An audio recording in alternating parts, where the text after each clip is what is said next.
오늘 말씀은 우리 요한일서 1장 7절 말씀입니다. 요한일서 1장 7절 말씀. 저는 이렇게 환상 중에 빛 대신 예수님, 빛 가운데로 오신 예수님을 여러 번 뵀어요. 그래서 이런 말씀을 대하면 굉장히 이제 와닿는 이제 그런 마음을 갖습니다. 우리 요한일서 1장 7절 같이 읽습니다. 시작. 그가 빛 가운데 계신 것 같이 우리도 빛 가운데 행하면 우리가 서로 사귐이 있고 그 아들 예수의 피가 우리를 모든 죄에서 깨끗하게 하실 것이요. 아멘. 우리가 천국 들어가려면 천국 들어갈 수 있는 자격이 있어야 되는데 그 자격이 뭐냐면 예수님을 마음속에 영접하고 뿐만 아니라 예수님의 그 피로 내 안에 죄가 흰눈과 같이 깨끗하게 씻어져야지 그 하나님의 나라 천국에 들어간다는 것을 우리가 알아야 될 줄로 믿습니다.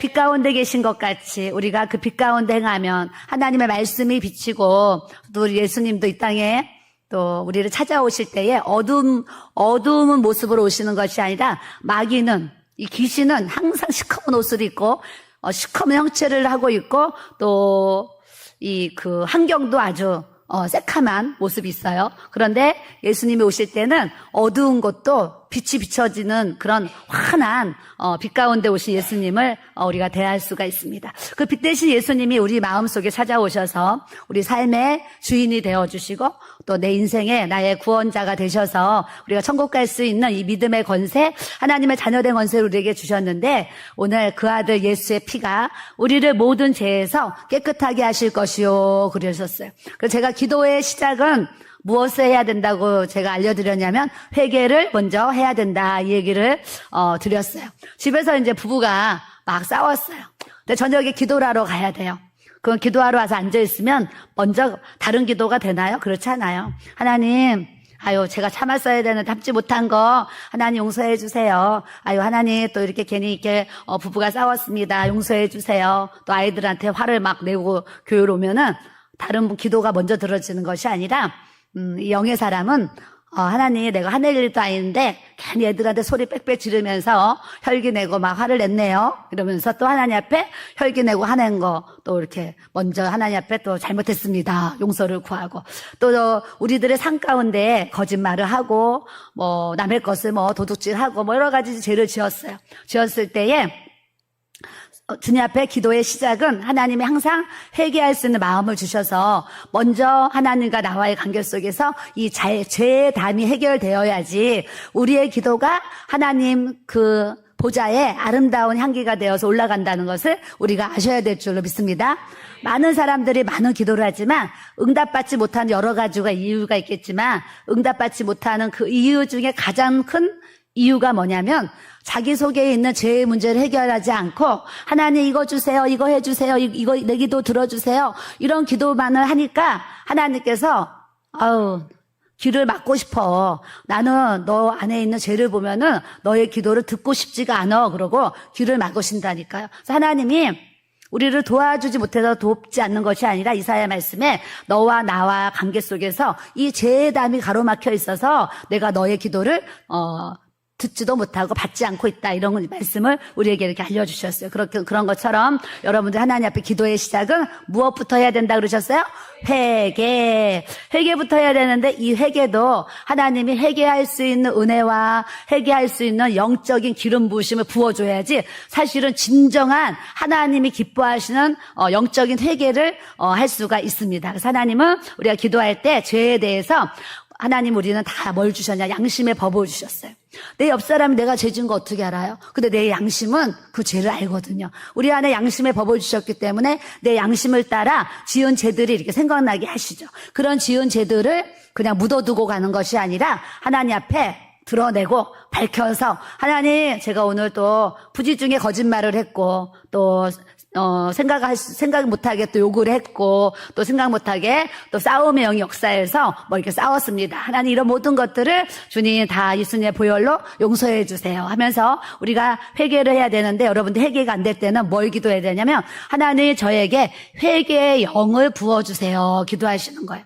회개의 영을 부어주시면 여러분들의 안에 토해내야 될 그 죄에 대한 어떤 그런 부분들도 생각나게 하시고, 또 마음의 양심의 법이 깨닫게 하셔가지고 그걸 하나님 앞에 고백하게 하시고, 진정한 회개다운 회개를 우리가 받고 주님 앞에 또 기도를 올릴 수 있는 이 은혜를 우리에게 또 주시는 줄 믿습니다.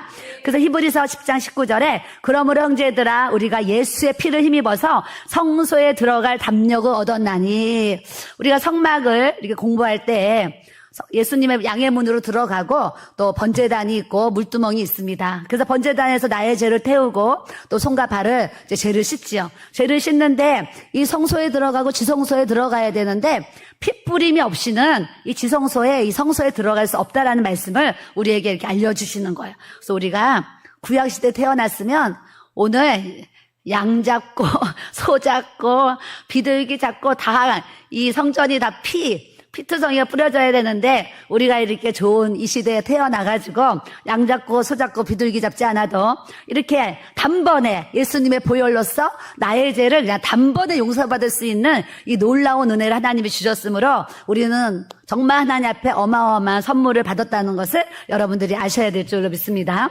저는 말씀 묵상하면서 이런 생각을 해보게 되었어요. 맞아. 우리가 길을 가다가 이번에도 폭우가 쏟아졌어요. 그 터널에 물이 막 차올랐잖아요. 차올라서 나 같은 이제 사람이 그런 상황이 있을 때, 우리 목사님 같은 경우 헤엄을 치니까 헤엄을 어떻게 쳐서라도 좀 빠져나올 수가 있지만, 저 같은 경우 헤엄을 전혀 못 치니까 꼬르륵 그냥 물에 잠겨야 된다는 상황이야. 근데 그런 상황 가운데 누군가가 내가 꼬르륵 하고서 숨이 딱 죽으려고 하는데 누가 내 손을 탁 낚아채거나 내 머리를 탁 붙잡고 나를 탁 위로 끄집어 올려줬다고 한번 생각 좀 해보세요. 그러면 내 머리채를 잡던, 내 손을 잡던, 내 옷을 잡던 죽음의 그 문 앞에서 나를 누군가가 건져주면 그 은혜를 잊어버릴까요? 안 잊어버릴까요? 네, 죽을 때까지 평생을 아주 안 잊어버리면서 그분에게 우리가 고마워하면서 감사하면서 아마도 살 것 같아요. 하물며 이 땅에 잠시 내 생명을 연장해준, 나를 도와준 그 한 사람은 생각해도 그 은혜가 고마워서 그 은인을 잊을 수가 없는데, 하물며 나의 모든 죄를 다 용서하시고 내가 죽음 이후에 내 삶 속에 내가 지옥 가는 것이 아니라, 지옥의 그 불구덩이 불못에 떨어지는 것이 아니라 나를 천국에 옮기시려고, 이 어두움에서 빛으로 나를 옮기시려고 2000년 전에 오신 예수님이 나의 죄를 위해서 골고다의 십자가를 지시고 못이 박히시고 가시면류관 씻으시고 처절하게 그 조롱과 수치 속에서 나를 위해서 죽어주신 그 예수님의 은혜를 생각하면 우리는 절대 신앙생활을 함부로 할 수도 없고 엉터리로 할 수도 없고 절대 이렇게 시시하게 예수님을 믿을 수가 없다라는 것을 우리가 알아야 될 줄로 믿습니다. 좀 전에요, 저에게 카톡이 왔어요. 어떤 여자분이 카톡을 보냈는데요.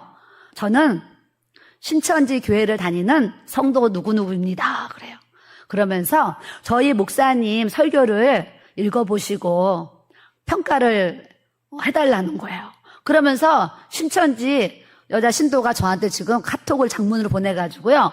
이만희가 어떻게 태어나서 어떻게 해서 계시를 받아가지고 어떻게 지금 신천지가 세워져 있는지 그 장문의 글을 보내면서 저한테 길에서 우리 교회 전도지를 받았는데 그 우리 교회 전도지에 제 핸드폰 번호가 있거든요. 그랬더니 전도지를 받고 제가 저한테 질문을 하겠다고 하면서 보내왔어요. 그래서 제가 대충 내용을 읽어보니까 이제 그런 신천지 이야기를 썼어요. 그래서 제가 답변은 당연히 안 했고 삭제, 스팸 신고를 하면서 거절을 하는 그런 차단을 했습니다. 이제는요, 이단도 목회를 하고 있는 목회자에게 이렇게 당당하게 문자를 보내가지고요, 저에게 도전을 막 하는 거예요. 하물며 우리가 이단도 죽으면 지옥 가는 그 우상을 따라서 살아가는 그 이단도 그렇게 열심히 자기들이 믿는 그 우상을 전하려고 하는데, 하물며 우리는 살아계신 그 위대하신 이 하나님 예수 그리스도를 우리가 믿음으로 우리가 이단보다는 더 담대하게 예수님을 자랑하고 그리스도의 증인된 삶을 우리가 살아야 될 줄로 믿습니다. 옆 사람 보시고 우리 담대하게 삽시다. 당당하게 삽시다. 네, 우리가요 비진리를 믿어도 그걸 진리라고 알고 많은 사람들이 그렇게 살아가는데 하물며 우리는 진리 대신 예수 그리스도를 믿고 이 구원을 선물로 받고 이 천성을 걸어갈 수 있는 이 은혜를 주셨으니 얼마나 감사한가. 저는 오늘 말씀을 묵상하면서요 나에게 구원을 주신 이 하나님이요 너무 감사한 거예요. 그러면서 생각나는 게 우리 교회 오늘 100일이 돼서 떡을 했어요. 그 아기가 채은인데 채은이가 이제 아직 태어나서 아직 코로나 때 아기를 못 봤어요. 근데 100일이 되어서 떡을 했습니다. 그래서 우리 교회 1살 된 아기가 있는데 오늘 등록하신 우리 이제 신집사님 어머니가 또 이제 등록을 해주셨어요. 제가 알기로는 연세가 한 90 되셨어요? 80 몇 세요? 응? 네, 92세. 그러니까 우리 교회가요 위대한 교회예요. 1살부터 92세까지 성도가 있는 위대한 교회인데 우리가 92세까지 살 수도 있지만 그래도 80세까지 사는 확률이 뭐 50%라 그래요. 그러니까 이제 살 날이 살아온 날보다 점점 짧아가고 오늘 이 하루도 오늘이 지나가면 다시 우리 인생에 돌아올 수 없는 이 한 날 한 날을 살기 때문에 우리가 이 빛 대신 예수님 앞에 어둠에 속한 죄에 속한 삶을 살아가는 것이 아니라 빛 대신 삶, 자녀된 삶, 하나님 앞에 거룩한 이 능력을 입고 그런 살아갈 수 있는 저와 여러분들이 돼야 될 줄로 믿습니다. 그래서 이 보혈의 능력은 우리에게 제사함의 은혜를 우리에게 주시는 거, 제사함의 은혜. 그래서 그 아들 안에서 우리가 속량 곧 제사함을 얻었도다. 너희가 예수님의 피로 말미암아 속량 곧 제사함을 받았느니라. 이런 말씀도 우리가 주시기 때문에 여러분들이 하루하루 하나님 앞에 하나님 저는 기도하다가도 우리말로 할 때가 뭐였냐면 예수의 피인 거예요. 예수의 피. 왜냐면 예수의 피가 왜 절로 나오냐면 성도들을 위해서 기도하고 누군가를 위해서 이렇게 기도하잖아요. 주님의 보혈이 아니면 그 사람이 살 수도 없고 주님의 보혈이 아니면 그 사람이 교회에 나올 수도 없고 주님의 그 피의 능력이 아니면 그 사람이 예수를 믿을 수 없다라는 그런 막 이제 생각이 들기 때문에 기도하다가도 예수의 피를 자꾸 이제 제 입으로 고백을 합니다. 그러니까 여러분들이 참 좋은 게 우리는 길을 걸어 다닐 때도 내 입으로 예수의 피 고백하는 거예요. 그런 피의 권세가 우리들의 삶을 지배하고 다스리실 수 있는 이 주의 은혜를 우리에게 주시는 줄 믿습니다.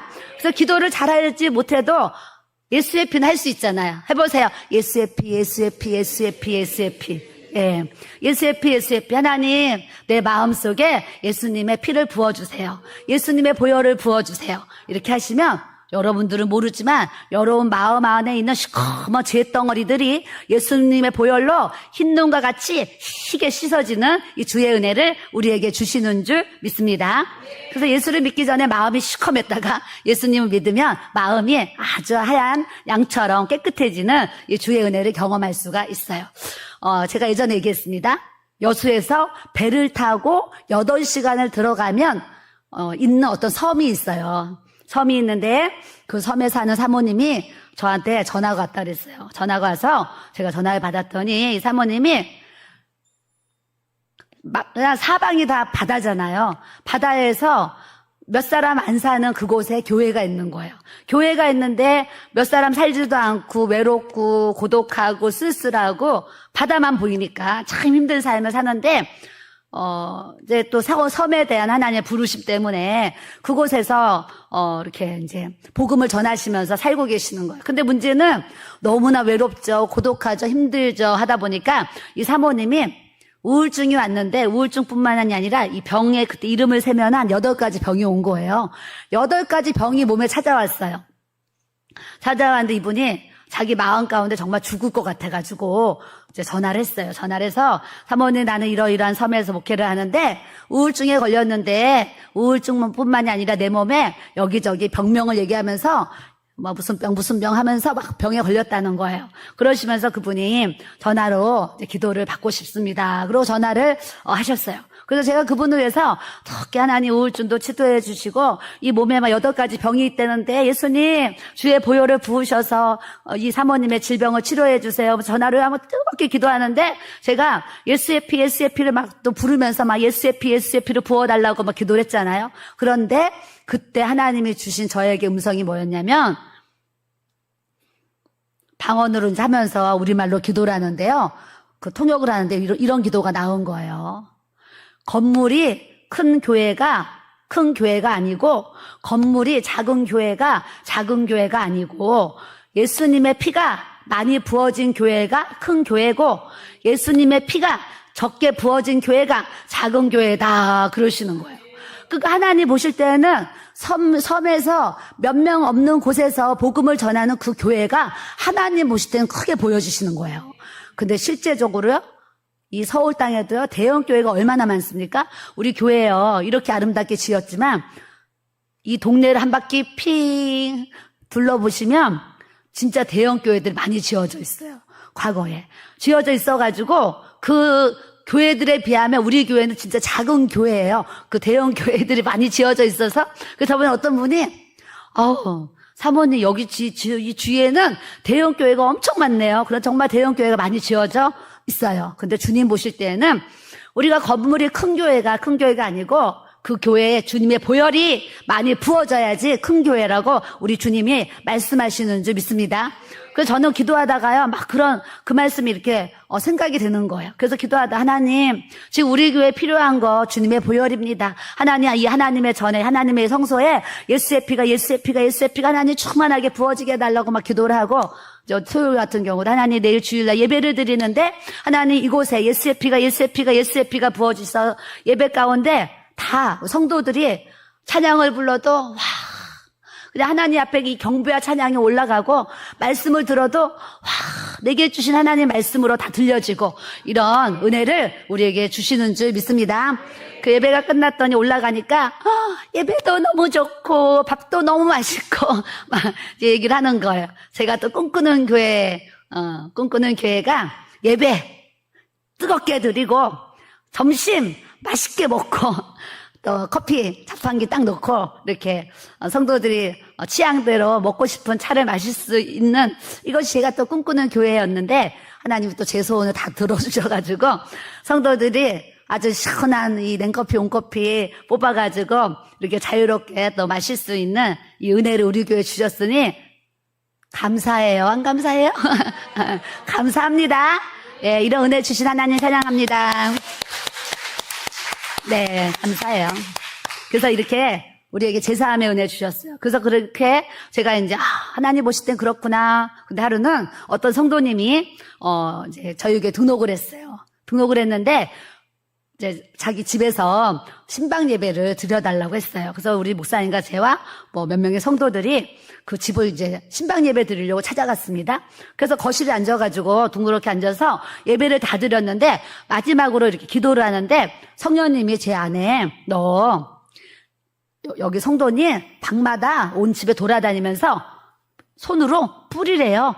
저는 한 번도 그런 행동을 해본 적이 없는데 처음 신방간 교회 초신자 집에 갔는데 예수의 피를 뿌리라는 거예요. 그래서 제가 지금 성령님이 여기 방마다 예수의 피를 뿌리라고 하는데 순종해야 될 것 같다 그랬더니 그렇게 해달라는 거예요. 그래서 제가 성도들하고 쌤이 방마다 막 집에 돌아다니면서 예수의 피를 막 이렇게 진짜 정말 뿌렸어요. 뿌렸는데 놀라운 게 뭔지 아세요?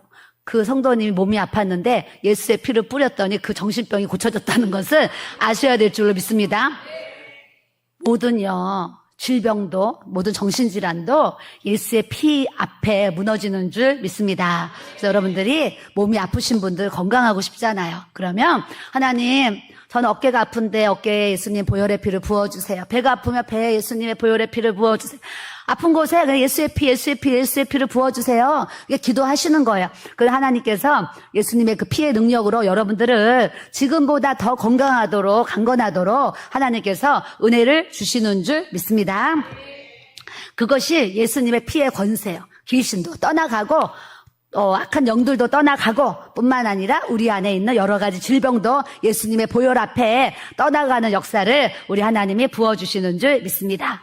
자, 두 번째는 이 예수의 피가 부어지면 거룩함의 은혜가 부어지는 거예요. 하나님이 우리에게 원하시는 많은 부분들이 있지만 또 원하시는 게 뭐냐면 내가 거룩하니 너희도 거룩하라 그러셔서 하나님은 우리가 죄사함의 은혜를 받고 나서 우리의 삶이 하나님이 거룩하신 것처럼 우리도 거룩한 삶을 우리 주님이 살아가기 원하시는데 에베소서 5장 26절에 이는 곧 물로 씻어 말씀으로 깨끗하게 하사 거룩하게 하시고 그러셨어요. 그러면 이 거룩이 뭘로 거룩해지냐? 말씀으로 거룩해진다는 거예요. 근데 여러분들이 성경 말씀을 읽지도 않고 보지도 않고 듣지도 않고 하면 말씀이 없기 때문에 여러분들이 거룩한 삶을 살 수도 없지만 거룩해지지도 않는다라는 거예요. 그래서 여러분들이 하루에 한 장이라도 하루에 3장이라도 꼭 성경 읽기를 해야 될 줄로 믿습니다. 성경을 읽고 읽은 말씀을 묵상하고 생각하면서 하나님이 이 말씀을 통해서 오늘 나에게 무엇을 깨닫게 하시나 생각하시는 거예요. 그러면 묵상하면 여러분들이 말씀을 통해서 그때마다 이렇게 지혜가 탁탁탁탁 깨달아지는 이 거룩한 은혜를 우리에게 주시는 줄 믿습니다. 안식일을 기억해서 너희들이 거룩하게 지켜라 그러셨어요. 요즘에는요. 7일이 다 하나님의 날이니까 특별히 주일이 아니라도 토요일날 예배를 드려도 되고 평일날 예배를 드려도 되고 이런 듣기 좋은 소리를 사실 하는데 아니 그러면 하나님이 십계명 중에 안식일을 기억하여 거룩하게 지키라 이 말씀을 왜 넣으셨겠어요? 우리가 7일이 모든 날이 하나님의 날이니까 모든 날을 안식일처럼 거룩하게 살아야 되는 이 믿음의 모습은 가져야 되지만 7일 중에 이 한 날 주일을 주님이 주의 날이다 나의 날이다 너희들 이 주일만큼은 하나님 앞에 거룩하게 지키기를 원한다고 하나님의 계명으로 우리에게 주신 줄 믿습니다. 그래서 모든 날이 다 주님의 날이지만 이 복된 날 안식하라고 주신 이 안식의 날 우리가 때로는 회사에서 출근하라고 그래서 출근할 수도 있고 상황에 따라서 일을 해야 되는 직장생활 할 수도 있습니다. 그런 것을 제가 정죄하고 싶은 마음 없어요. 그러나 집에 있는데도 주일이 됐는데 교회를 안 나오고 놀러 다니고 이렇게 하게 되면 하나님 보실 때는 거룩이 아니다라는 것을 우리에게 이렇게 알려주시는 거예요. 그래서 주님의 날은 복 주시기로 주님이 우리에게 정하신 날이니까 주일 아침에는 눈을 딱 뜨면 뭐 해야 돼요? 오늘 교회 가야지. 이런 마음을 가져야 될 줄로 믿습니다. 저는 요즘 새벽 4시까지 이제 하고서 올라가 자잖아요. 자면 무슨 일이 있냐면 올라가면 금방 자나요? 세수도 하고 하다 보면 4시 반, 5시가 돼요. 그러면 이제 잠을 자려고 잠이 들어요. 그러면 얼마나 제가 깊은 잠을 자겠습니까? 너무 깊은 잠을 자는데 한 8시 반, 9시가 되면요. 전화가 오고 문이 쿵닥거리고 소리가 나고 해서 이제 9시가 되면 그냥 저절로 잠이 이제 깹니다. 깨는데 잠이 깨는 그 순간 어떤 상황이 이루어지냐면 눈을 딱 떴잖아요. 와. 오늘 무슨 요일이야? 요일이 기억이 안 나요. 그래서 어떤 날은 화요일날 만약 눈을 떴는데, 오늘 주일인데 내가 9시에 일어났는 줄 알고 깜짝 놀라는 거죠. 그래서 아침에 눈 떠가지고 요일을 잘못 기억해가지고 깜짝 놀란 일이 한두 번이 아니에요. 근데 하나님의 은혜가 또 철야하면서 아침에 잠을 자잖아요. 그런데 단잠을 자는데요. 얼마나 깊고 꿀잠을 자게 하시는지 정말 4시간, 5시간을 자는데요. 요즘에 몸이 안 피곤한 거예요. 제 스스로. 그래서 제가 하나님이 나를 지켜주시는구나 이런 생각을 제가 하죠. 왜냐하면 사람들이 잠이 없는 사람들이 있어요. 근데 저는 어려서부터 잠이 많은 사람이에요. 그러니까 다른 건 못해도 잠은 자야 돼요. 그런 저에게 하나님이 기도를 하면서 제 수면이 이렇게 요즘에 낮에 또 어제 결혼식 하잖아요. 그러면 더 잠을 못 자잖아요. 그런데도 불구하고 잠은 덜 자는데도 하나님이 깊고 아주 이 꿀잠을 자게 하셔가지고 이 몸의 피곤을 다 풀어주게 하시는 이 하나님의 또 은혜를 제가 생각하면요. 너무나 이제 또 감사함으로 또 이제 기도 생활을 또 이렇게 이제 하고 있습니다. 여러분들도 신앙생활 하면서 우리 성도들 얼마나 감사해요. 하루 종일 일하고 저녁이면 저녁 먹고면 다 쉬고 싶지. 그냥 저녁 먹으면 숟가락 놓고 다 그냥 또 이렇게 자동 시스템이죠.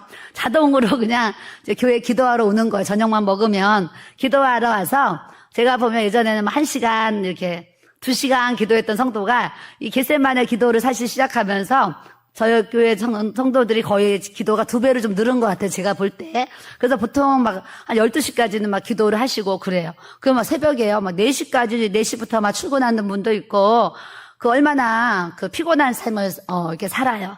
그럼에도 불구하고, 밤이 되면 하나님의 전에 와서 그렇게 몸이 피곤한데도 기도하는 이 성도들을 보면 제가 정말 눈물 나게 감사하다니까요. 하나님께서 우리 교회를 그래서 또 이렇게 축복하시고 또 쓰시는 줄 믿습니다.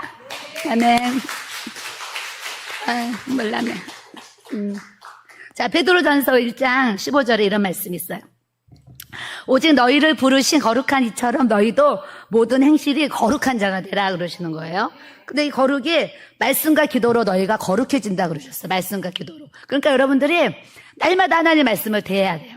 마포 길교에 들어가서 목사님 말씀을 듣든지 성경책을 펴고 말씀을 몇 장으로 읽든지 묵상하든지 이런 말씀 생활가 뿐만 아니라 하루에 30분 이상은 꼭 기도 생활을 해야지 우리가 숨을 쉬고 사는 거예요.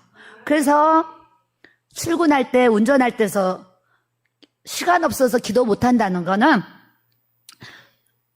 제가 볼 때는 믿음이 없거나 아니면 핑계인 것 같아요. 기도의 사람은 시간이 없어서 절대 기도하지 못하는 일이 없어요. 왜냐하면 우리는 다 방언을 받았어요. 방언을 선물로 받았기 때문에 방언을 안 받았어도 기도할 수 있지만 방언을 받았기 때문에 운전할 때도 기도할 수 있고 걸어갈 때도 기도할 수 있고 계단을 오르락 내리락 하면서도 기도할 수 있고 설거지할 때도 기도할 수 있고 성령 충만하면은요 정말 화장실 변기통에 앉아서도요 기도가 나온다니까요. 기도가. 그래서 가끔 화장실에 들어갔는데 누군가가 막 방언으로 기도하면서 볼일 볼 때도 있고 찬양하면서 볼일 볼 때도 있어요. 왜요? 성령이 충만해지면 변기통이 위에 앉아서도요 막 찬양이 나오고 막 기도가 나온다니까요. 그러니까 여러분들이 시간이 없다고 기도를 등한시하지 마시고 본인의 기도의 시간을 정하셔서 아주 짬짬이 아주 틈만 나면 기회가 되면 시간만 나면 우리가 영으로 하나님 앞에 계속 지속적으로 기도하시는 거예요. 기도하면 기도의 양이 저축되고 쌓이면 하나님의 성령이 폭발적으로 여러분들의 인생에 역사하시는 놀라운 은혜를 우리 주님이 베풀어 주시는 줄 믿습니다. 저는요 저의 삶을 봐도 하나님이 이 기도의 은혜를 통해서요 어마어마한 은혜와 축복을 받게 하셨어요. 받게 하셨어요. 교회도 그렇고 가정도 그렇고 그래요. 그렇기 때문에 저는 기도를 통한 하나님 은혜를 너무나 많이 받아서 기도를 정말 강조해도 또 강조해도 아주 부족함을 느끼죠. 여러분들이 하나님 말씀이니까 기도 생활 30분 하루에 몇 분 이상이요? 하루에 30분 이상은 꼭 기도하셔서 하나님의 도우심을 받아야 될 줄로 믿습니다. 다음은 또 기도하는 자에게 이 성결함의 은혜를 주셔요. 성결함. 기도를 하게 되면 예수님의 보혈이 부어지고 하나님의 영이 우리 안에 부어지기 때문에 우리 안에 성결의 영이 부어지는데 이 성결도요. 성결의 영이 부어져야 돼요. 아까 우리 목사님이 술, 담배 어떤 이런 부분도 얘기하셨는데 술과 그런 담배가 끊어지는 것도 그분에게 이 성결의 영이 부어져야지 술이나 담배가 끊어지지 이런 거룩한 영이 부어지지 아니하면 내 힘으로 끊으려고 하면요 며칠 못 가서 또 피고 또 마시고 이렇게 되는 거예요. 근데 하나님의 성령이 이 성결의 영을 부어주시면 하나님의 성령으로 끊어진 거는요 정말 이길 수 있는 이 은혜와 능력을 주시기 때문에 다시 그 죄를 돌이키고 반복하지 않도록 하나님께서 능력으로 역사해 주시는 줄 믿습니다. 자, 모세가 산에서 내려와 백성에게 이르되 백성을 성결하게 하니 그들이 자기의 옷을 빨더라. 육신적으로 옷을 빠는 거예요. 왜요? 하나님 앞에 거룩하게 살아야 되니까 그 행실로 육신의 옷을 깨끗하게 빠는 거예요. 그와 같이 우리는 이 내 안에 뭐가 있냐 영적인 영의 옷이 있어요. 옷이 있는데 믿음의 옳은 행실을 하면 우리에게 하나님이 흰 세마포의 흰 옷을 입혀주세요. 흰 옷을 입혀주시는데 오늘 내가 흰 옷을 입었다 그래서 내일도 그 흰 옷이 깨끗하다는 보장이 없는 거예요. 자꾸 죄를 지으면 지을수록 내가 영적으로 입고 있는 이 흰 옷이 영적으로 이렇게 더러워지는 거죠. 먹물도 튀길 수가 있고 뭐 여러 가지가 튀기듯이. 그런데 그 더러워진 옷을 육체의 옷을 이렇게 우리가 비누로 세제로 빨듯이 우리가 예수님의 보혈로 내 안에 이 더러워져 있는 모습들을 깨끗이 성결의 영으로 주님이 씻으라고 빠르라고 우리에게 말씀하시는 줄 믿습니다. 야고보서에 오직 위로부터 난 지혜는 따라하세요. 첫째, 성결하고 화평하고 관용하고 양순하고 긍휼하고 선한 열매가 가득하고 편견과 거짓이 없나니. 네, 오직 위로부터 난 지혜가 있어요. 우리가 세상 지혜가 있고 세상 지혜가 있어요. 세상 지식이 있는데 하나님으로부터 난 지혜가 있는데 저 사람은 지혜로워. 저 사람은 정말 하나님이 지혜를 주셨어. 그러는데 그 지혜에서 첫 번째 오는 그것이 뭐냐면 성결하다는 거예요. 하나님의 지혜는 첫 번째 성결로부터 온다. 거룩함이 없는 지혜는 있을 수가 없다라는 거예요. 하나님의 지혜가 어떻게 거룩함이 없고 성결함이 없는데 하나님이 그분에게 지혜를 주시겠어요? 여러분들 위로부터 주시는 이 하나님의 지혜, 성령의 지혜를 여러분들이 소유하시려고 하면 예수의 피로 하나님 앞에 거룩한 성결한 은혜를 우리가 가져야 될 줄로 믿습니다. 이 거룩한 삶을 살면 두 번째로 따라오는 게 뭐라 그랬냐면 화평이다 그러시는 거예요. 우리가 내 안에 거룩하신 주의 은혜가 있는데 어떻게 옆에 지체들하고 막 싸우고 욕하고 미워하고 다투고 막 이러겠어요? 우리에게 거룩함이 부어지고 우리가 성결한 영이 부어지면 화평한 은혜를, 화목한 은혜를 우리 하나님이 우리에게 주시는 줄 믿습니다. 세 번째는 관용, 너그러울, 용서. 너그럽게 용서하는 게 관용이잖아요. 관용. 그래서 제가 금요일 날 1만 달란트 비유를 얘기하면서 하나님 우리에게 어마어마한 이 은혜를 주셨는데 하물며 우리는 사람 간의 어떤 관계 속에서 작은 것들을 용서하지 못하고 막 13살 때 우리 엄마가 나한테요 이런 말을 해가지고 내가 그거 상처받아가지고요 상담 오잖아요.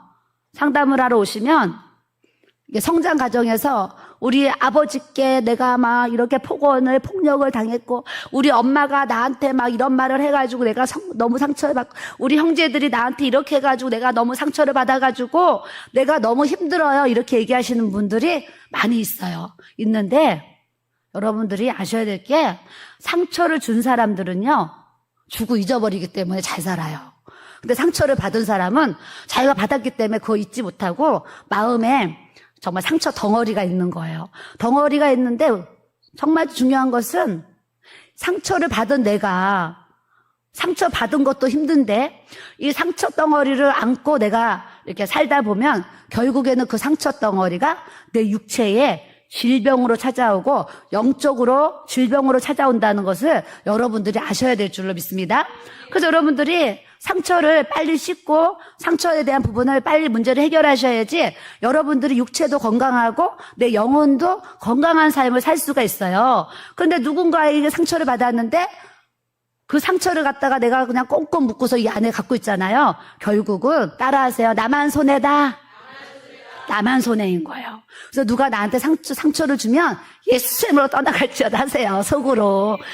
이 앞에 성도님이 나한테 상처 줬다고 그 앞에서 면전에다 예수님으로 떠나갈지어다 하면 또 그분이 상처받을 거 아니에요. 그러니까 속으로 예수님으로 떠나갈지어다. 왜요?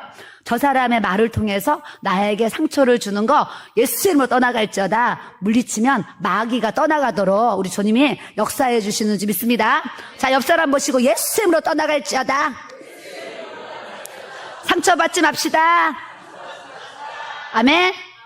상처는 줄 수가 있어요. 예전에 제가 목회를 하면서 어떤 여자 성도가 교회에 왔어요. 한 주 교회 왔어요. 한 주 교회 왔는데 그 다음 주 주일날 어떤 그 여자 집사님이 저한테 막 오늘 예배 끝나고 오는 거예요. 오더니 사모님 지난주에 우리 교회 등록한 어떤 성도님이 사모님 때문에 지고 시험에 들었어요. 그래서 시험에 그래서 제가 막 그때 부흥회 다닐 때 바쁠 때였거든요. 어머 나한테 시험에 들었다니까 내가 얼마나 초신자가 시험에 들었다니까 놀랬잖아요. 어머, 나 월화수목금토 그분 뵌 적도 없는데 왜 그분이 나 때문에 시험에 들어요? 내가 그랬어요.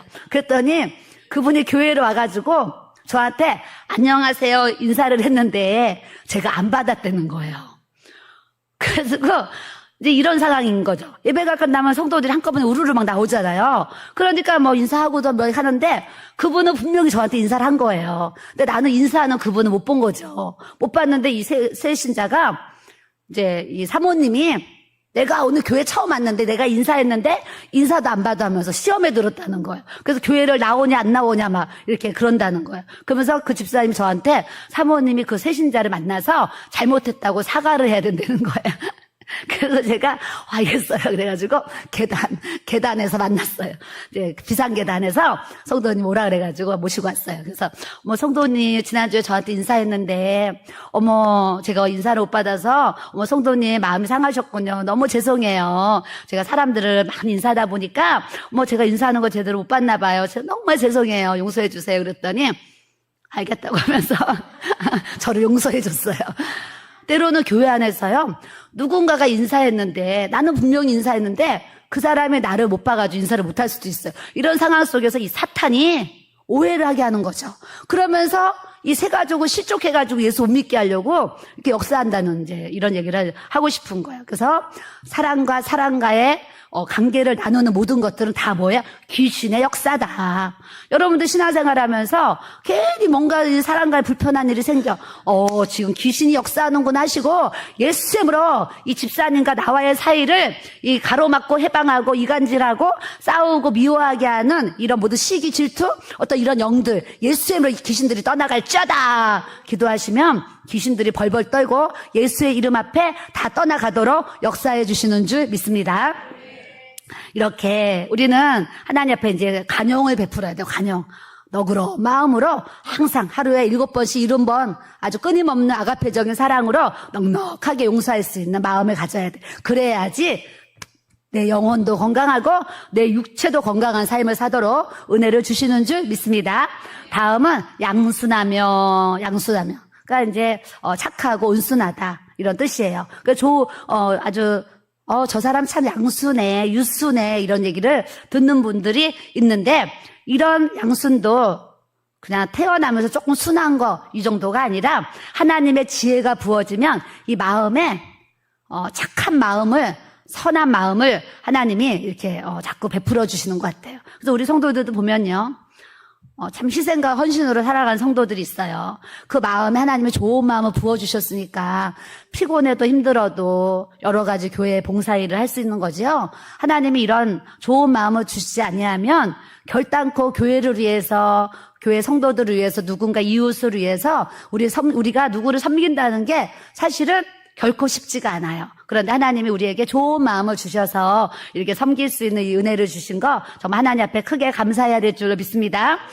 또 긍휼과 저는 요즘에 사실 마음에 감동이 온 게 하나 있어요. 감동이 하나 온 게 있는데 날 잡아서 이제 김치 저는 이제 잘 못 담지만 날 잡아서 좀 김치를 담고 싶어요. 김치를 담아서 김치를 해먹기가 불편하신 우리 성도님들이 계세요. 그래서 그런 분들에게는 이렇게 김치에 통을 담아가지고 이렇게 좀 나눠드리고 싶은 마음이, 저에게 한 2주 전부터 사실 왔어요. 왔는데, 성도도 그냥 이렇게 바쁜 일상 속에 이렇게 바쁘게 사는데 또 이런 얘기를 또 하는 것도 제가 좀 조심스럽기도 하고 생각을 해야 돼가지고 사실 말을 못했는데 지금 또 생각이 나는 거예요. 그래서 언제 좀 이제 우리가 좀 날을 잡을 수 있으면 잡아서 김치를 담아가지고 혼자 사시는 분 또 몸이 불편해서 또 이제 어려운 분들에게 좀 사랑으로 김치를 좀 담아드리고 싶다 이런 마음이 이제 왔으니까 우리 여성교회에서 또 이제 한번 좀 해주시면 감사하겠다 이런 마음이 듭니다. 다음은 긍휼. 다른 사람을 불쌍히 여기는 마음들이 긍휼이에요. 우리가 어려운 사람들을 보면 저 사람 어려우니까 내가 도와주고 싶어 이런 긍휼한 마음이 우리에게 있어요. 저는요 이 긍휼에 대한 이제 이걸 할 때마다 딱 생각나는 게 하나 있어요. 처음에 예전에 교회를 개척했는데 오늘 목사님 말씀처럼 10개월 월세를 못 낼 때, 그리고 먹을 게 정말 김치밖에 없을 때, 그리고 돈이 하나도 없어가지고요 10,000원, 토요일 날 되면 목사님이요, 10,000원을 주시는 거예요. 그래서 10,000원을 가지고 까치산역에 시장이 있어가지고 그 시장에 가서 오뎅, 콩나물, 감자 이렇게 이런 거 사가지고 이제 주일 식사 준비를 했던 그 시절이 있었어요. 그 시절 쌀이요, 이렇게 쌀통에 쌀이 있는데 이 쌀이 있는 사람에게는 이 쌀이 아무것도 아닌데 아무것도 월세도 돈도 없는 우리 교회에는요, 요만큼 이 쌀통에 있는 쌀이 얼마나 크게 제가 여겨지겠어요. 그래서 이제 하나님이 요만큼 쌀 주셔서 이 쌀 갖고 먹고 사는데, 밥을 해서 먹고 사는데, 하루는 저녁에, 제가 성전에서 저녁에 이렇게 예배당에 있는데, 우리 교회에, 여자 자매님이 교회 예배당은 지하에 있었고, 1층에 주차장이 있었는데, 거기에, 이렇게 창고가 하나 있었어요. 그래서 창고를 우리가 부엌으로 썼거든요. 근데 이분이 갑자기 부엌에 올라가다가 이제, 여기가 부엌이면 일로 내려와서 절로 나가야 되거든요.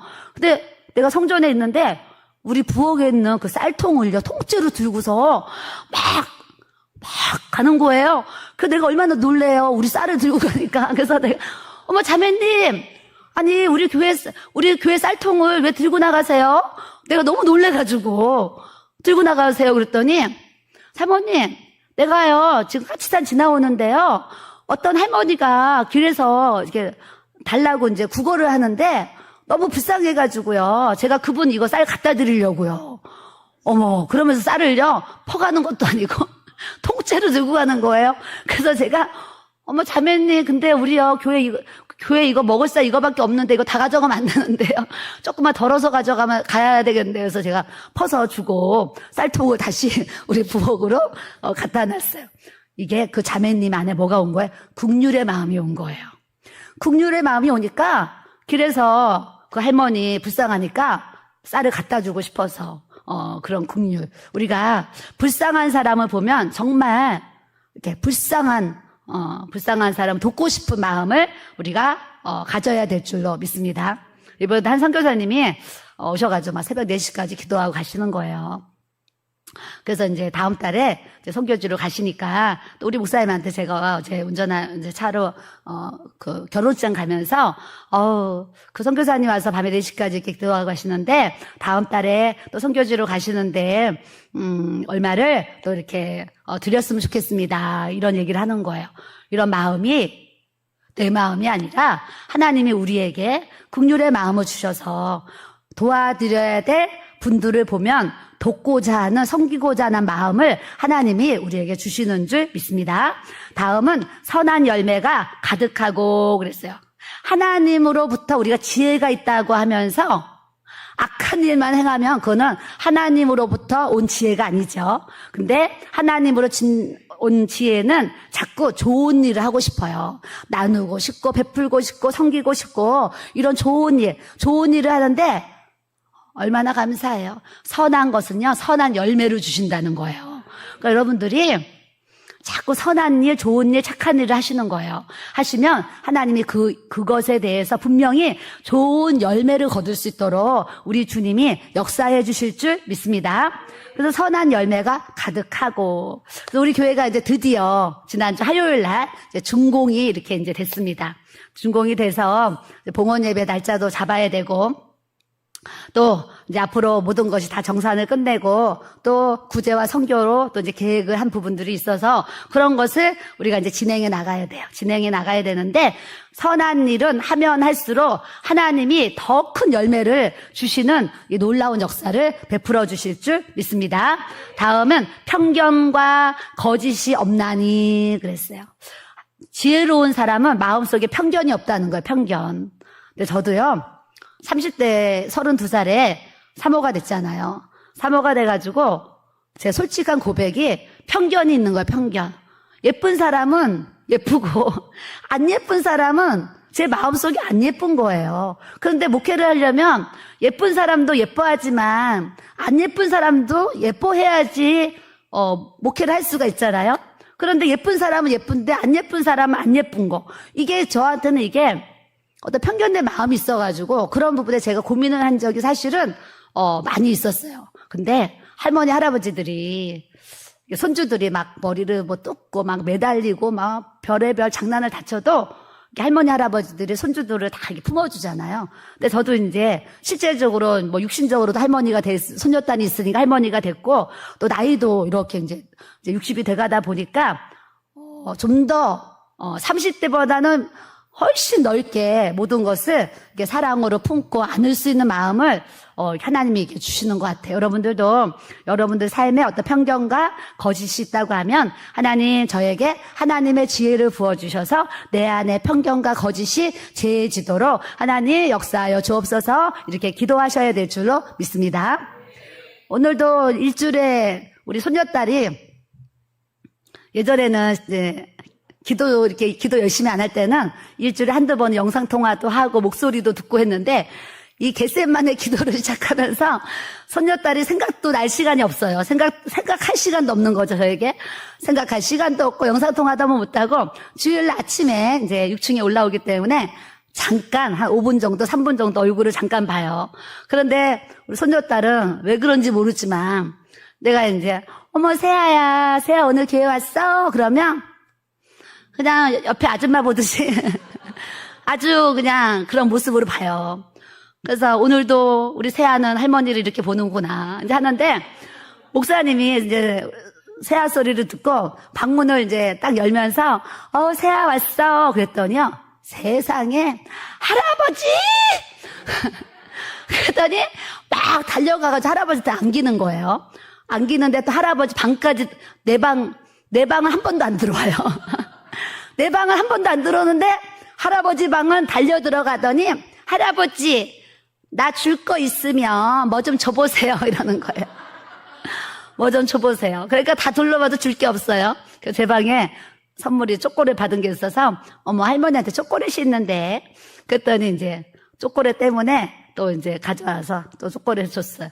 근데 우리 딸이 왜 편견을 갖고 할아버지는 그렇게 무조건적으로 달려들고 좋아하는데 왜 나에게는 이렇게 아직도 그러니 저도 아직 그 이유를 모르겠어요. 모르는데 어린아이도 그런 편견이 있어요. 그런데 하나님의 사람은 하나님의 지혜가 채워지면 채워질수록 공평하게 사랑하고 공평한 눈으로 바라볼 수 있도록 하나님께서 은혜를 우리에게 주시는 줄 믿습니다. 자, 야고보서 4장 8절에 하나님을 가까이 하라 그리하면 너희를 가까이 하시리라 봐요. 여러분들이 하나님을 가까이 하려고 하면 하나님께서 너희를 가까이 하시리라 하셨어요. 근데 여러분들이 하나님을 멀리 하면 하나님도 여러분들을 멀리 한다라고 말씀하신 거예요. 그러니까 여러분들이 하나님을 만나고 하나님의 은혜를 받고 하나님의 도움을 구하고 하나님 앞에 뭔가 기도의 응답을 받고자 원하면 자꾸 하나님 앞으로 하나님 가까이 가면 하나님이 나 여기 있어. 그래? 내가 너 기도 들어줄게 이러실 수 있다라는 거예요. 그래서 하나님을 가까이 하라 그리하면 너희를 가까이 하시리라. 하나님이 가까이 하는 자, 하나님을 가까이 하려고 하는 자에게 하나님도 가까이 간다는 것을 여러분들이 아시고 하나님과 가까이 되셔서 때로는 신랑과 신부 관계, 아버지와 우리 또 아들의 관계, 또 목자와 양의 관계 이런 모든 관계들이 하나님을 가까이 함으로 포도나무와 그 가지의 관계처럼 붙어있는 삶을 우리가 살아야 될 줄로 믿습니다. 그래서 죄인들아 손을 깨끗이 하라 두 마음을 품은 자들아 마음을 성결하게 하라 그러셨어요. 우리가 죄가 다 있는데 이 죄를 품고 사시는 것이 아니라 죄를 하나님 앞에 토설하고 고백하고 마음의 거룩함을 갖고 살아갈 수 있는 저와 여러분들이 돼야 될 줄로 믿습니다. 다음은 구원함의 은혜를 우리에게 주세요. 자, 사도행전 4장 12절에 다른 이로서는 구원을 받을 수 없는데 천하 사람 중에 구원을 받을 만한 다른 이름을 우리에게 주신 일이 없습니다. 너무 중요한 말씀이에요. 그 어떤 세상 종교와 이단 어떤 종교도 절대 우리에게 구원할 줄 만한 이름이 없고 우리에게 구원을 주시는 그 이름은 오직 예수님이라는 그 이름 한 분밖에 없다는 것을 우리가 명심해야 될 줄로 믿습니다. 보라 하나님은 나의 구원이시라. 내가 신뢰하고 두려움이 없으리니 하나님은 나의 힘이시고 나의 노래시고 나의 구원이시라 그랬어요. 저는요 음치잖아요. 높은 힘이 안 올라가요. 그런데도 불구하고 찬양하면 너무 행복하고 너무 기쁘고 하여튼 찬양의 이 은혜가 저는 엄청 커요. 찬양이 너무 좋거든요. 그런데 하나님이 나의 구원이시기 때문에 음치가 아니든 찬양이 너무 기쁜 거예요. 그래서 저는 예배 시간에 이 찬양 오늘 밖에서도요 안내하면서 유튜브로 찬양을 틀어놓고 이 찬양을 들으면서 인사를 하고 초대하고 막 이러는 거예요. 찬양이 너무 좋은 거예요. 저는 여러분들도 여러분들의 입술이 찬양의 입술, 기도의 입술이 돼야 될 줄로 믿습니다. 자, 우리가 이같이 큰 구원을 등한히 여기면, 구원은요 등한히 여길 게 아니라 구원은 소중하게 여겨야 되는 거예요. 큰 구원을 우리에게 주셨는데 가볍게 여기는 거예요. 아주 싸구려 구원으로 생각하는 거예요. 그렇지 않아요. 이 큰 구원을 주신 이 하나님 앞에 우리가 감사함으로 믿음의 확증을 가지고 살아가야 될 줄로 믿습니다. 따라합시다. 누구든지 주의 이름을 부르는 자는 구원을 받으리라. 저는 요즘에 기도의 제목 중에 하나가, 하나님, 우리 교회 성도님들 가족들이 있잖아요. 가족들. 하나님, 우리 성도님들 가족들이 다 예수 믿고 온 가족이 구원받을 수 있도록 하나님 역사해 주세요. 요즘에 이 기도를 하는 거예요. 하나님 앞에 온 가족의 구원. 우리가 기도해야지 가족 구원이 이루어지니까 하나님, 우리 성도님들 한 분 한 분마다 가족의 구원이 이루어져야 됩니다. 친정부모, 시부모, 시대 모든 막 이 구원이 이루어져야 돼요. 그래서 하나님, 우리 교회 성도님도 가족의 구원이 이루어져서 온 가족이 예수님 다 믿고 구원함을 얻을 수 있도록 하나님 역사해 달라고 구원을 위해서 기도하고 있어요. 여러분들도 여러분들의 가정에 안 믿는 분들을 위해서 늘 기도하면서 구원을 이루는 삶을 우리가 살아야 될 줄로 믿습니다.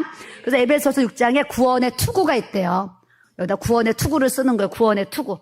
이 구원의 투구는 절대 무겁다고, 절대 귀찮다고, 힘들다고 이 구원의 투구를 벗어버리면 안 된다라는 것을 여러분들이 아셔야 될 줄로 믿습니다.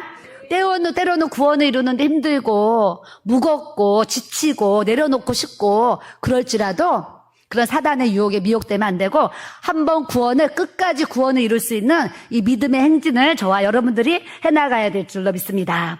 다음은 순종의 은혜를 우리에게 주시는데, 너희 자신을 종으로 내주어 누구에게 순종하든지 그 순종함을 받는 자의 종이 되는 줄을 너희가 알지 못하느냐? 따라하세요. 죄의 종으로 사망에 이르고 순종의 종으로 의에 이르느니라. 어떤 사람은 똑같이 인생을 살아가는데 죄의 종으로 죄만 짓고 살아가는 거예요. 어떤 사람은 똑같이 인생을 살아가는데 순종의 종으로 의의 길을 걸어가는 거예요. 우리는요 두 갈래 길이에요. 의의 길 아니면 생명의 길 아니면 그냥 사망의 길인 거예요. 가운데가 없어요. 뜨겁든지 차갑든지 빛이든지 어둠이지 두 가지지 이 중간이 없다라는 거예요. 미지근한 거는 주님이 아주 토해버리신대요. 그렇기 때문에 뜨겁든지 차갑든지, 근데 이 길도 생명의 길이냐 사망의 길이냐 의인의 길이냐 아니면 이게 죄의 길이냐, 두 갈래의 길을 우리가 걸어가는데 우리는 말씀을 통해서 죄의 종노릇하는 삶이 아니라 말씀에 이끌려서 순종의 종으로 우리가 살아갈 수 있는 이 의의 삶을 우리가 살아야 될 줄로 믿습니다. 자, 한 사람이 순종하지 아니함으로 많은 사람이 죄인 된 것 같이, 아담이 이제 태초에 아담이 창조가 되어졌는데 아담과 하와, 이 아담 한 사람 때문에 이 인류에 죄가 들어왔어요. 선악과 나먹은 사건 때문에 이 아담 한 사람 때문에 이 인류의 모든 영혼들이 다 지옥 가는 이 죄의 형벌을 받게 되었는데, 예수님 한 분이 이 땅에 오셔가지고 하나님 말씀에 순종하심으로 십자가를 지시고 죽으시고 3일 만에 다시 부활하시는 이 하나님의 놀라우신 사건 때문에 우리가 지금 구원을 이루는 줄 믿습니다. 저는요 아담과 예수님의 말씀을 정말 읽을 때마다 진짜 마음에 막 큰 깨달음이 와요. 몸에 정말 진동이 오는 것처럼 깨달음이 와요. 맞아, 나 한 사람이 예수님 말씀 순종하고 내가 예수님을 잘 따라가서 살아가면 나를 통해서 많은 사람들이 하나님 앞에 은혜를 입을 수가 있지. 근데 나 한 사람이 죄만 짓고 살다가 이 이 멸망의 길을 걸어가게 되면 나를 통해서 내 주위에 있는 사람들까지도 해를 받을 수가 있지. 이런 걸 생각하면요 이렇게 막 이제 몸이 떨릴 정도 진동이 온다니까요. 여러분들도 여러분 한 사람이 여러분들의 가정에 작은 선교사가 되어서 여러분들을 하나님이 왜 먼저 예수님 믿게 하겠어요? 여러분 한 사람을 통해서 가족 구원을 이루시려고, 여러분들 한 사람을 통해서 이웃이 구원을 얻도록 우리를 사용하시려고 우리 한 사람을 먼저 하나님께서 우리를 택해 주신 줄 믿습니다. 그래서 우리는 사람보다 하나님께 순종하는 것이 마땅하니라. 베드로와 사도들이 이렇게 대답하는 거예요. 사람보다 하나님께 순종하는 것이 마땅하니라. 이런 고백을 해요. 저는 여러분들도 때로는 하나님보다 사람에게 순종해야 될 일들이 있는데 항상 사람보다 하나님의 말씀을 순종해. 우리가 주일날 교회로 와야 되는데 남편이 교회 가지 마! 이러면 무슨 생각이 들어요? 야, 내가 지금 남편 말을 들어야 돼. 하나님 말씀을 들어야 돼. 이럴 때 남편을 하여튼 잘 녹이고 설득해서 예배당을 오는 것이 하나님께 순종한다는 것을 여러분들이 아셔야 될 줄로 믿습니다. 또 이 예수의 피에 이 보혈의 능력으로 주시는 은혜가 만국을 치료하고 성읍을 치료하고 이 고울을 치료하고 영혼들을 치료하는 하나님의 은혜를 주신다고 약속하신 줄 믿습니다. 많은 좋아하는 말씀이 있는데 저는 말라기 4장 2절에 내 이름을 경외하는 너희에게는 공의로운 해가 떠올라서 치료하는 광선을 비추리니 너희가 나가서 외양간에서 나온 송아지같이 뛰리라 그러시는 거예요. 저는 우리 교회 어제도 기도하면서 막 휠체어 타신 분도 있고 아직 걸음이 불편하신 분들도 있잖아요. 이 말씀을 이렇게 생각하면서 기도하면 하나님 아프신 분들에게 하나님 치료의 강선을 비추셔서 이 외양간에서 나온 송아지같이 뛰면서 교회에 올 수 있도록 하나님 역사해 주세요. 이런 기도를 사실 저절로 이렇게 하게 됩니다. 우리는 내가 휠체어를 타고 교회로 올 수도 있고 걸어서 교회도 올 수가 있는데 제가 금요일날 무슨 얘기했습니까? 어떤 딸이 우울증에 걸려서 언니랑 기도를 받으러 왔는데 저는 우울증에 걸렸는데 예수님을 잘 믿는 그 성도님보다 같이 사는 친정어머니가 예수님 안 믿고 70이 넘은 어머니가 예수님 안 믿는다고 하니까 우울증 걸린 그 성도님보다 예수 안 믿는 그 어머니가 제 마음에요 더 불쌍한 마음이 드는 거예요. 그래서 성도님 이런 우울증 때문에 친정어머니 집에 가셔서 이렇게 살고 있는데 저는 성도님을 통해서 이 어머니가 예수님을 믿으셨으면 좋겠습니다. 그래서 제가요 그 어머니 구원받도록 제가 기도를 해드렸다니까요. 우리는요 예수 안 믿고 건강한 삶보다 예수 믿어도 아픈 삶이 정말 낫다는 것을 여러분들이 아셔야 될 줄로 믿습니다. 하나님 우리를 치료하시는데 하나님의 때가 있어요. 빨리 건강해질 수도 있고 또 더디 건강해질 수도 있고 또 우리가 많은 기도를 했는데 병이 안 나올 수도 있어요. 그러나 모든 상황을 우리가 초월하고 이길 수 있는 이 믿음만큼은 절대 그 어떤 것과도 바꾸지 않는 이 믿음 생활을 우리가 해야 될 줄로 믿습니다. 마지막으로 출애굽기 15장에 이르시되 너희가 너희 하나님 나 여호와의 말을 들어 순종하고 내가 보기에 의를 행하고 내 계명의 귀를 기울이고 내 모든 규례를 지키면 내가 애굽 사람에게 내린 모든 질병 중 하나도 따라하세요. 너희에게 내리지 아니하리니 나는 너희를 치료하는 하나님입니다. 아멘. 나는 너희를 치료하는 여호와입니다. 나는 너희를 치료하는 하나님이다. 나는 너희를 치료하는 예수님이야. 나는 너희를 치료하는 성령님이야. 이렇게 하나님이 우리에게 말씀하시는 줄 믿습니다. 그래서 저도 육체적으로도 제가 이렇게 종합병원이었잖아요. 종합병원. 정말 금요일날 고백했잖아요. 20살 때요. 나는 40살까지 살 수 있을까? 이 생각을 여러 번 했어요. 그 학원에 이제 아주머니들이 이제 서예를 배우러 오셔요. 그런데 그분들을 보면, 나는 저 아줌마 같이 40살까지 살 수 있을까? 이런 생각을 제가 여러 번 했거든요. 그런 생각을 왜 했겠어요?